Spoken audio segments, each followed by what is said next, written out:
Hey guys, இன்றைக்கி என்னோட twin பேபிஸோட meal plan என்னென்னு பார்க்கலாமா? மார்னிங் பிரேக்ஃபாஸ்ட்டுக்கு ஆப்பம் வித் தேங்காய் பால் தான் நான் வந்து செஞ்சுருந்தேன். ஃபஸ்ட் டைமாக வந்து ஆப்பம் ட்ரை பண்ணியிருந்தேன். ஆப்பம் மாதிரி வந்து இருந்துச்சான்னு தெரியல, பட் என் பேபிஸ் வந்து சாப்பிட்டாங்க, அது போதும் எனக்கு. நெக்ஸ்ட் டைம் வந்து கருப்பு கவனி அரிசியில் வந்து ஆப்பம் பண்ணலான்னு இருக்கேன். ட்ரை பண்ணனா கண்டிப்பாக உங்களுக்கும் ஷேர் பண்ணுறேன். அடுத்து மார்னிங் மிட் ஸ்நாக்குக்கு முருங்கைக்காயில் நான் வந்து சூப் பண்ணியிருந்தேன் என்னோடய பேபிஸ்க்கு.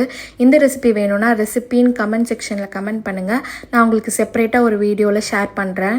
அடுத்து ஆஃப்டர்நூன் லஞ்சுக்கு நூக்கல் வித் தால் ரைஸ் தான் நான் வந்து பண்ணியிருந்தேன். எப்போவும் லஞ்சுக்கு 1 or 2 vegetable plus any variety of dal plus rice இந்த காம்பினேஷனில் நம்ம பேபிஸ்க்கு கொடுத்தோன்னா வந்து ரொம்ப நல்லது.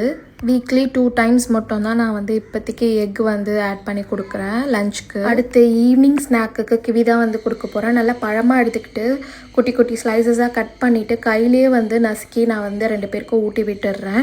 இப்போ பல்லு வளர்ந்துட்டு இருக்கிறதுனால 2 பேரும் ஈஸியாக வந்து சூ பண்ணி சாப்பிட்டுடுறாங்க.